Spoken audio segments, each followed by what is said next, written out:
Okay, guys, thank you all for joining in. I'm just going to give this just a couple of minutes before I get started with the presentation, right? Yeah, just indicate to me if there's any issues with sound. The session is getting recorded, right? And we'll be sharing it afterwards, okay?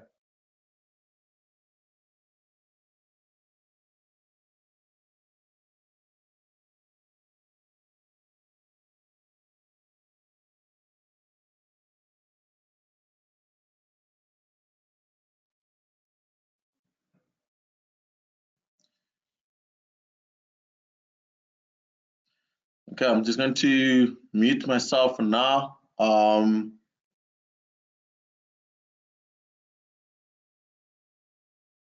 Few seconds and then we'll get started.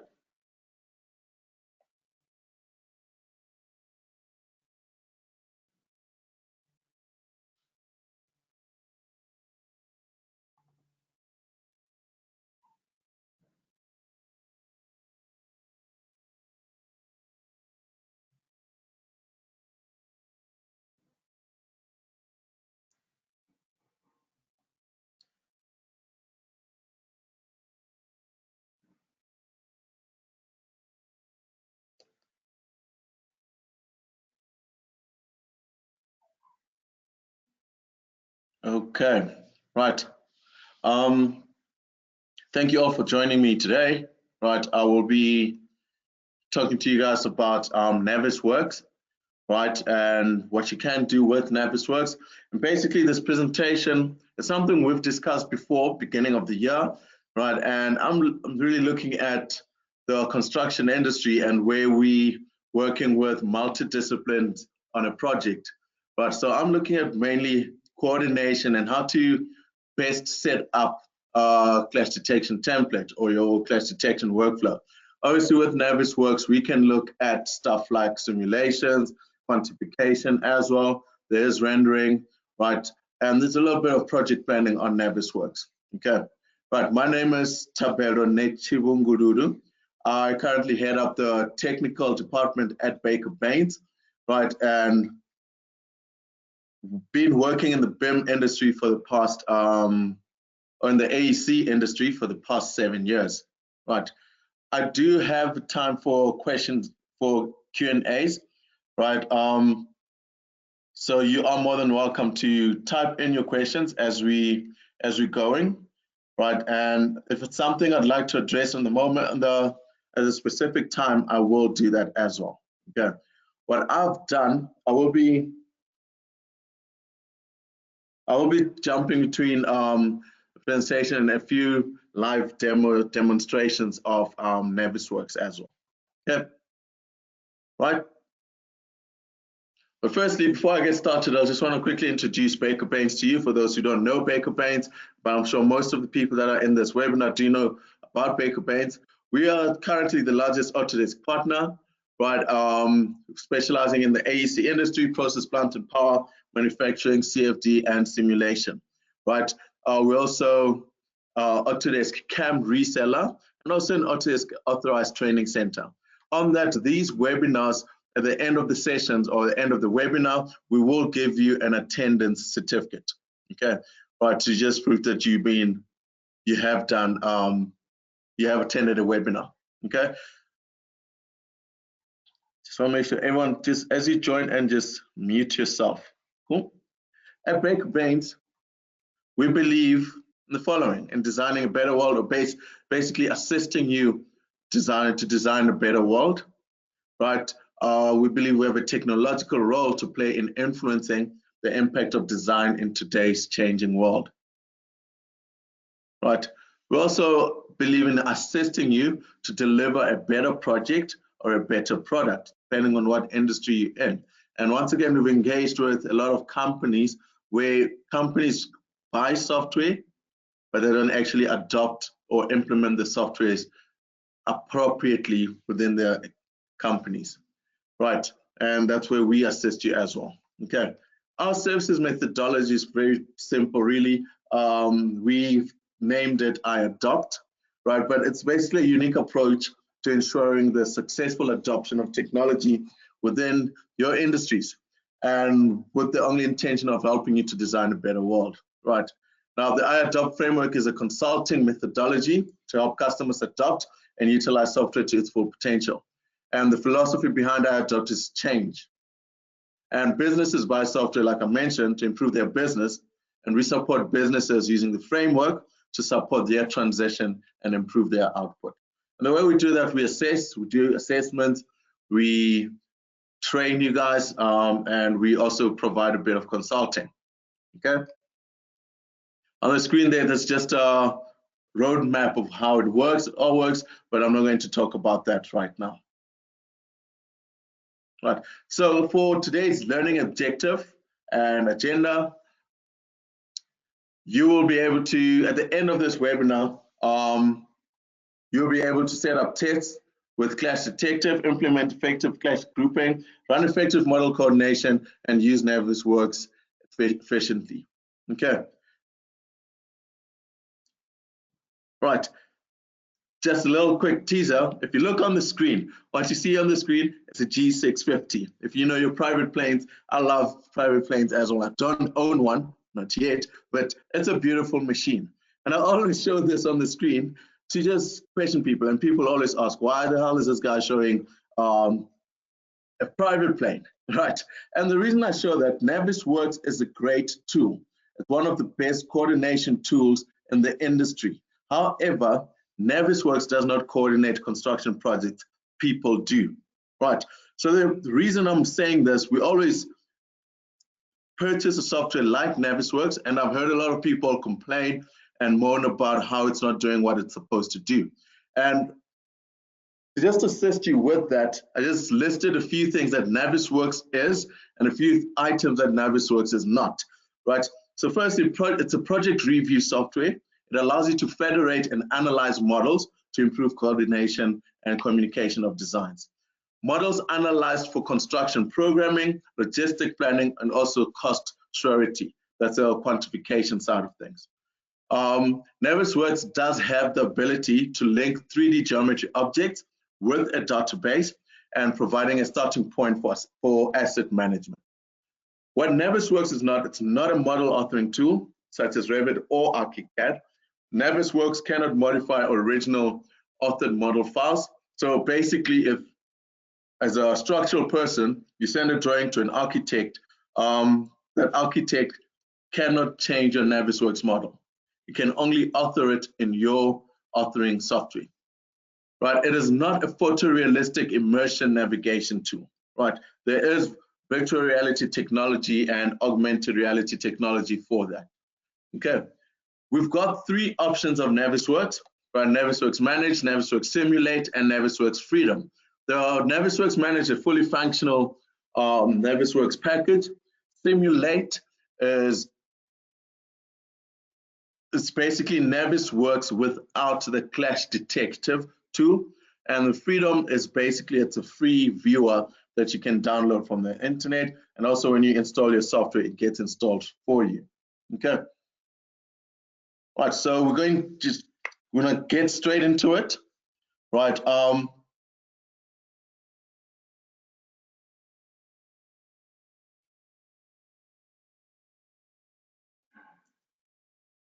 Just remember, I will have a time for a Q&A at the end, right?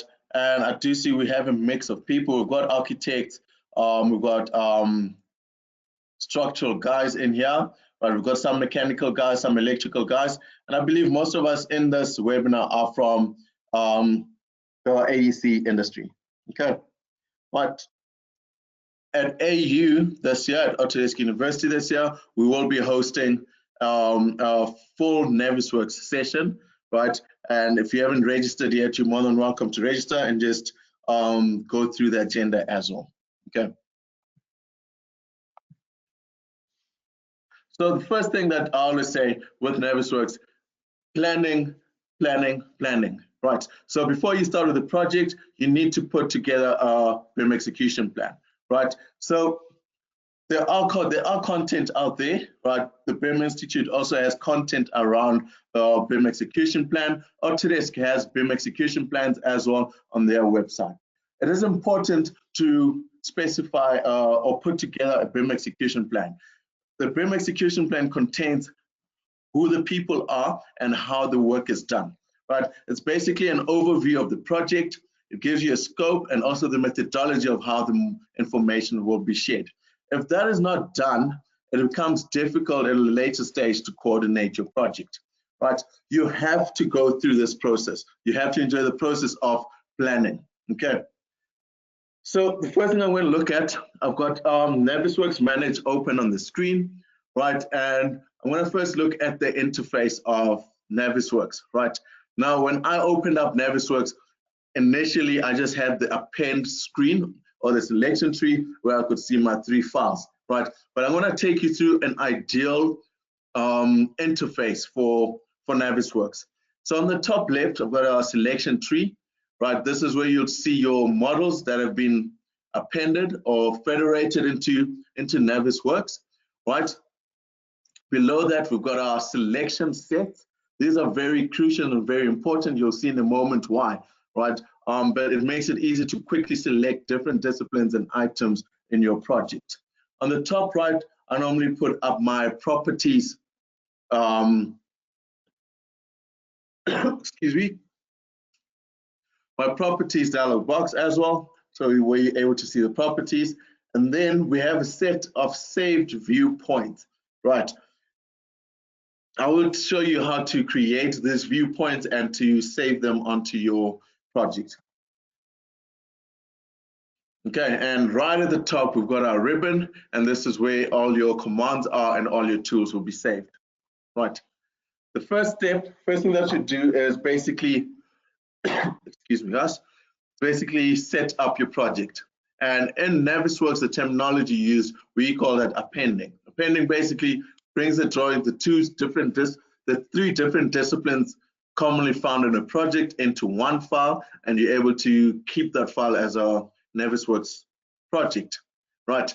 After you've set up or appended your project, the next step that we're going to do is basically set up the common views or set up views in the project as part of your viewpoints, right? And I will take you through all those settings, okay? Under view setups, you need to go to your viewpoint default options, and you need to ensure it's checked to retain changes made to viewpoints, right? And I'll show you why we do that in a moment. As you click on that dialog box, if you go to your, let me just show you quickly, you go to your application menu, you click on options, right? In there, you'll click on viewpoint defaults, and on the top right, you make sure that it's set like that. You're able to override material and save, hide all required attributes. Cool.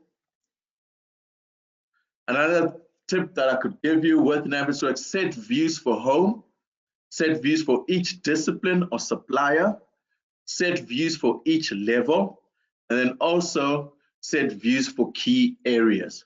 If you look on the right of my screen, you'll see I've got viewpoints for level breakdown. I've got all disciplines, the disciplines broken up. We then have key areas and few clash areas as well. Okay. Right. I'm just going to show you, just going to jump over to just a demo where you can see all those tips that I'm giving you in our presentation.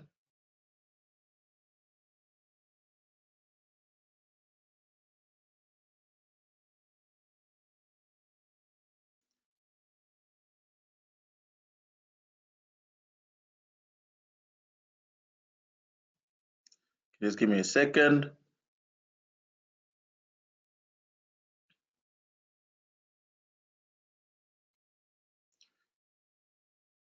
Okay, what you're seeing on the screen here is an appended model, right? In there, we're going to, just give me a second. I think I've got the wrong one here.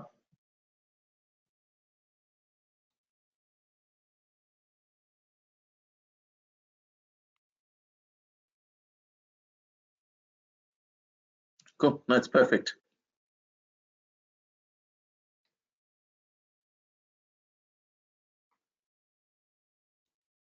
Right, so on the screen there, we've loaded in the different views. I'm just going to pause quickly. So we have the different models already uploaded into Navisworks, right? On the right, we're basically just right-clicking to save the different viewpoints. Remember, I indicated to you guys, I showed you guys how to actually create, how to have your Navisworks interface set up. So the first thing that I did on the right of my screen, I went to Save Viewpoints, right? And under Save Viewpoints, you'll then set up your viewpoints and then create your viewpoints or save your views. Okay, so I'm just going to go ahead. Right. So save viewpoint, give it a name, and there's a viewpoint that will show all disciplines. Okay. Could right click, hide all the other models, save viewpoint, and this is going to be my architectural model. Okay. Show all, hide all the other models, right click, save viewpoint, and then you're going to set that to structural. Go back to your selection tree, hide the structural model, show the MEP model, right click, and call that MEP.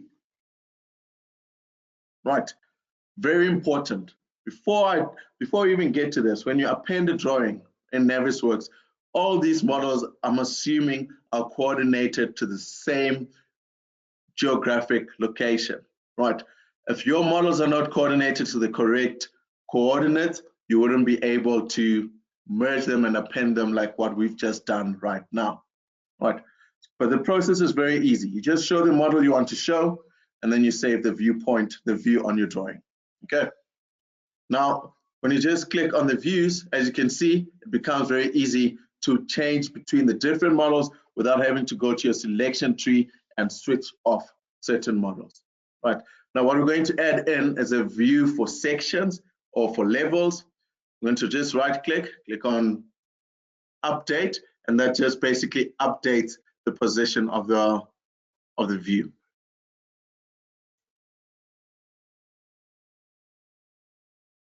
I'm going to go to my viewpoint tab, enable sectioning. On your section tool, we're going to align a section to a surface, and we're able to then move using your UCS on that section, and you're now able to then take that and save that viewpoint as a specific level.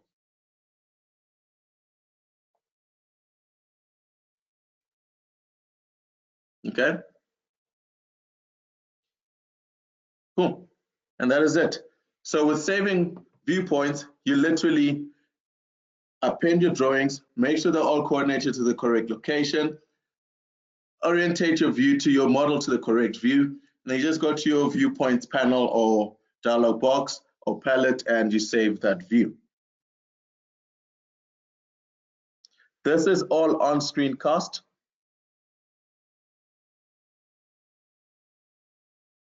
Oh no.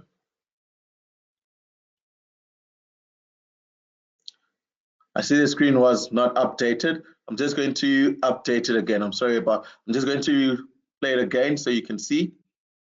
Thanks, Stephen.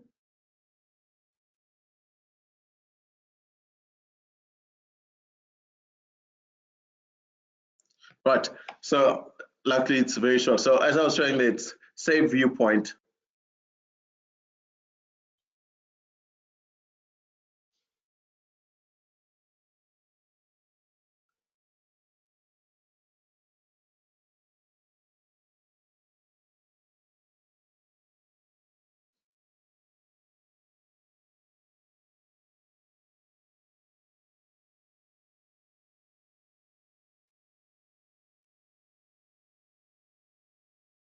Okay, sorry about this, guys. Let me just change this to a different screen.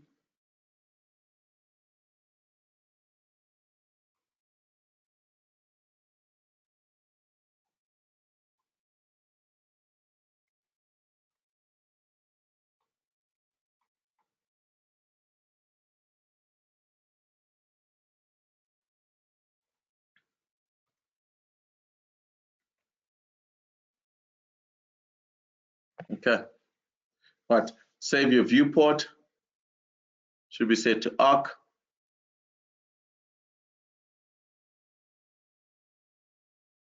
Change structural. You then right click and save viewport, rename it to structural. Hide your other models, show your MEP model. Right click on save viewpoints palette and then just rename that to MEP. Okay.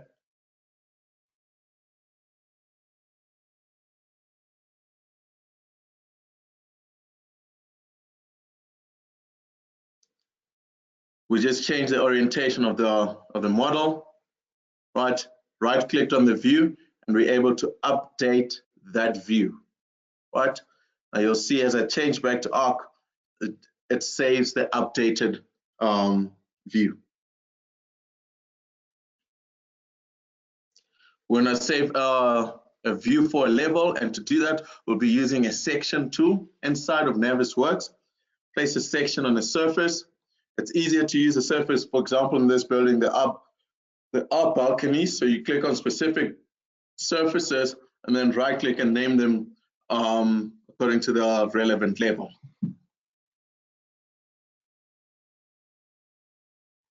Okay. Sure. I hope you guys followed.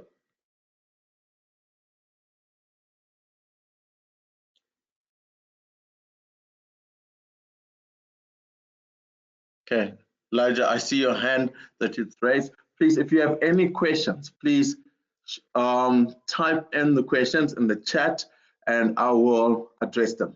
Okay, I'll be able to see it. Okay, right. So that's just setting up project views. Right. After you set up your project views, the next part of setting up on a project is setting up your selection set. Right. Now there's a few types of selection sets. There's a static selection sets and what we call set sets, which are dynamic. Okay. And to do that, you'd go to your sets dialog box or palette, right? And then you're able to save selection or save a search. Okay. Right, that command is found under your Home tab in the Select and Search panel, and you'll see there's a Find Items command. Right, when you click on it, it will bring up this dialog box where it will give you a list of your appended models. On the right, you're able to create a filter for it. So for example, on there it says category, property, condition, value. This is where you'd able to create a little filter, and I will show you this in a little demonstration. Right, once that search is done, you can then save that search. Right, and it makes it easy then to then apply it onto a project. Right, are we together? Okay, right, once again we're going to jump over to the demonstration and hopefully everyone can see now. I'll make sure the screen is not paused. Okay. Right, so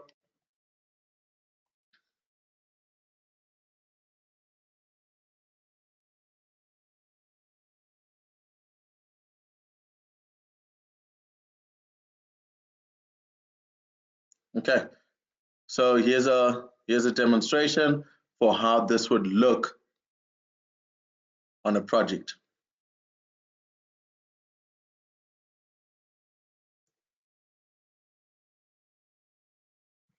Right, so we've got our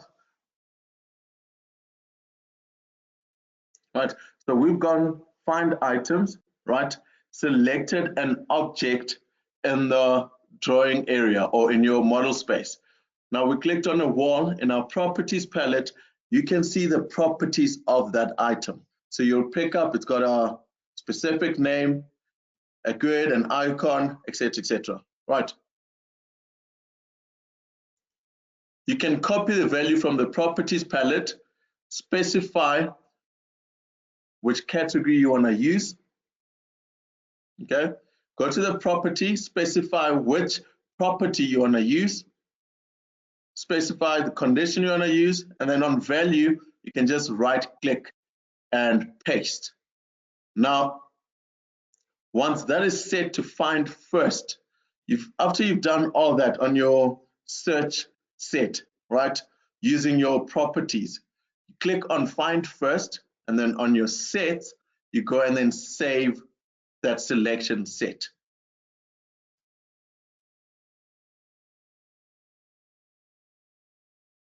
I'm going to copy the value to specify walls that are at a specific level.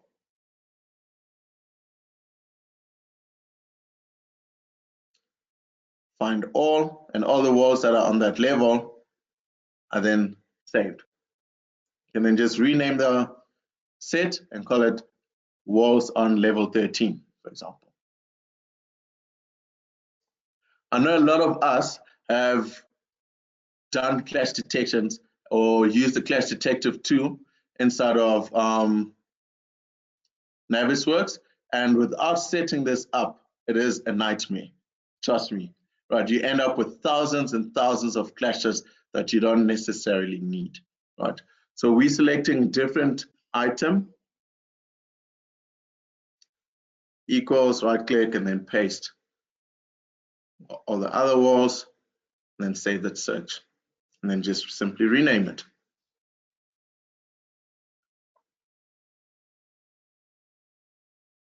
Okay, that's that straightforward. So now when you're selecting the different walls, you can just simply, instead of going and searching for it again or filtering down to specific areas, you can just basically go to your sets.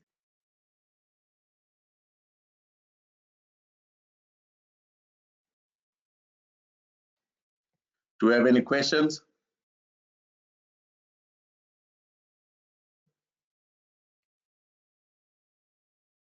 Okay. Right. So remember, we set up the views, then we set up search set, and now we're ready to go into our clash detective. Now the clash detective tool, once again found on your home tab. I'll show you exactly where it is. Right. Now the main thing that you need to look at, consider, I've seen a lot of this in the industry as well, where there's just clash detections or where people run a clash detective on just two models. Okay. What we need to do when we're running clash detectives is be specific about the items or the disciplines that you're looking at. Right. If we run a clash detective just on 3 models completely or just all over the file, we basically come up with a whole lot of clashes. Now, the command is found under your home tab. In your home tab, there's a tools panel. The tools panel, you then have your clash detective. You click on clash detective, and your clash detective dialog box or palette will pop up, right? And in this case here, if you look here, we've set up an architecture versus structure clash intentionally, and you can see the amount of clashes that are found in there. But the moment you go architecture versus structural floor, we only have 6 clashes, etc., etc. All right, so this best practice here is to always be specific about the type of clashes you are looking for. Okay, right, so we'll click on, you give your clash test a name, click add test, and the main thing as well as your rules to remove false positives, right? And what I have on the screen there is what's typically how I set it up. We ignore clashes between items that are in the same layer, in the same group, in the same file, that kind of stuff. Coincidence snap points, right? Because Navisworks can pick that up as well. This is where you see a clash, but when you zoom into the drawing, there's actually nothing, and no items are actually highlighted, right? And if you can see on the screen there, those are the type of rules that are add on, but you can also create your own rules, right? In this case here, we're going to go for a clash detective between structural and mechanical. On the left, we're selecting a model. On the right, we're selecting from our set. Okay. At the bottom of this selection section, we're going to create a hard clash detection with a tolerance of 0.001 meters. Once that's done, you run test, and Navisworks will give you a list of clashes. What it does, it will list the ones that are of a higher magnitude first, going down to the least that's of less magnitude. Okay. With that test, it brought up 1188, but once again, if you're more specific about your clashes, you're able to see a more realistic view. Okay. All right. I'm going to show you a quick demo on that as well.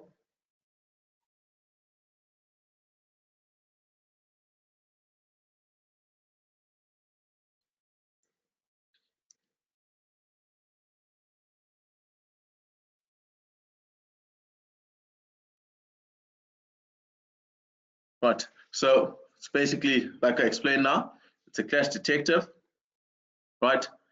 This first test, we just rename it. In this case, MEP versus structural framing. On the left, we're going to select our structural. On the right, we're going to look at set, and that's a set that was selected, right? Set it to hard, we then run the test, and immediately you can see you only have 41 clashes, right? This is easier to manage. This is easier to deal with as well, right? I don't know if you guys noticed that, but if you look on the screen here, this report here, if you look on the settings of your clash results, there are two isolation methods. Hide others basically switches off the rest of the model. Dim others basically wireframes the rest of the model. Depending on how big your project is and how complex it is, it might be advisable to use dim others so you know exactly where you are on the project, specifically when you're running coordination meetings.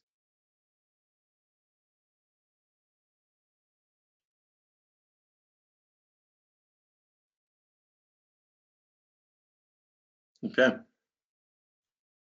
Once again, those clashes can be, those views can be saved as viewpoints as well. So you're able to reference back to them at a later stage. Okay.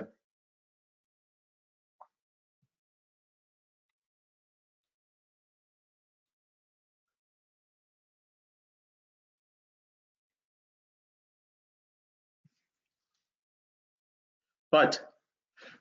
What I want to show you is basically from those clashes, before you even report on them, just to group clashes that are similar into a single group.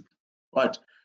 Now to do that, if you look at those clashes there on the screen, we've got floor slabs clashing with columns, right, or piping. Best practice is to right click or on your clash results, show clashes where at least one clashing item is selected. So for example, once you set that up, for example, if you look on that wall there, that item is clashing with 4 beams. So if I go to my drop down arrow, my filter rule, and set it to inclusive, this will highlight the one item that's clashing with multiple objects. You select the filtered clashes and then you group them and repeat for all clashes in the test as well, right, to get results like that.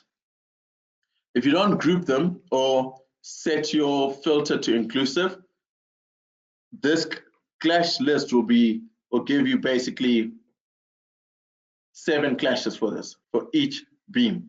And ideally, if you look at this, the problem is between those beams and that floor slab. Okay. Another example is where you've got different categories, not necessarily one object like that, and you know in this category between those objects and columns, there are clashes as well. Right? That's an example between piping and a wall. Okay. Right, and let me show you how to actually get that right.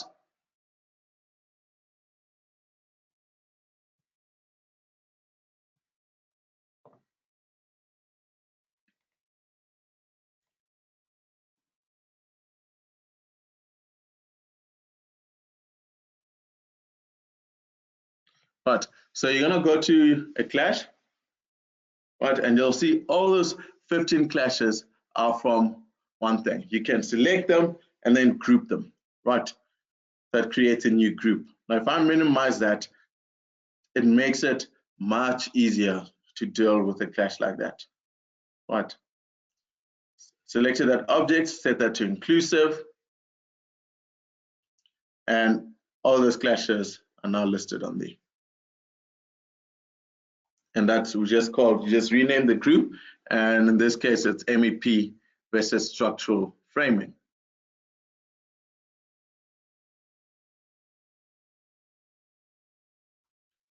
Okay, that viewpoint gets saved, set it back to none, right? And that's the entire group, right? Now it makes it easier to deal and communicate that clash to a construction team or to your professional team instead of reporting each individual item. I hope that made sense for you.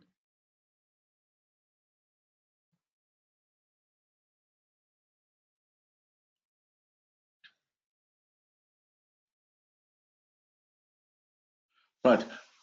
Clash detection is also used for spatial coordination, right? And this is where you're working on a Revit model and you're not necessarily looking at physical items, right? There's looking at items that are not physical clashes. And also you could use walkthroughs to pick up issues like that. Right now, none of that railing isn't really clashing with that fire hydrant, right? But it's in front of it. So stuff like using walkthroughs can assist you with seeing clashes like that. There's another example where you've got a light right next to, I think it's a fire sprinkler. And this is where you got an opening in the wrong place. Right. Another tip I just wanted to show you, you could use BIM 360 glue, right, which is basically Navisworks in the cloud, but I don't like BIM 360 glue. Basically supports Navisworks. It isn't really a Navisworks replacement, right? And we would use this for meetings for clash avoidance, right? Okay. Do you guys have any questions?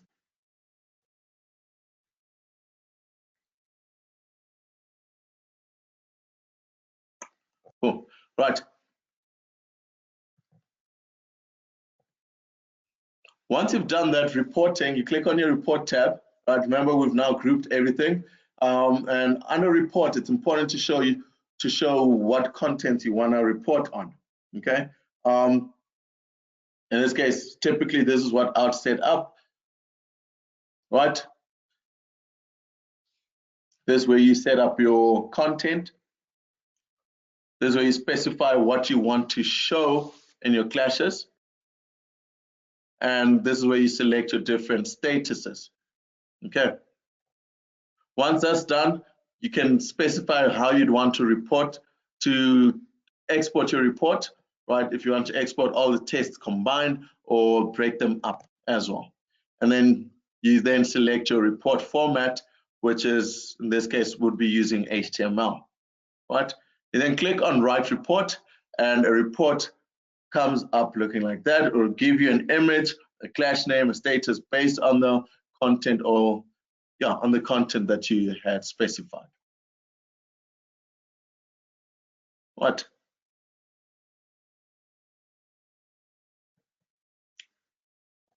Cool. Do we have any questions?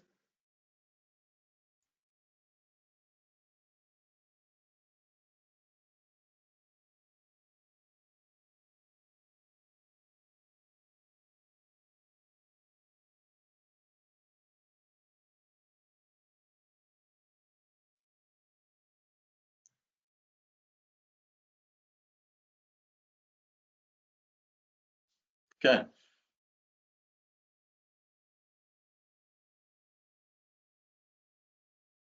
Okay. I want to thank you for your time. Thank you for attending the session. Right. Unfortunately, I can't talk about the entire Navisworks at this time, but like I mentioned, and at our Autodesk University Conference this year in October, we will be having more detailed sessions on Navisworks, and also you'll have an opportunity to have some hands-on experience on the software. I want to thank you all.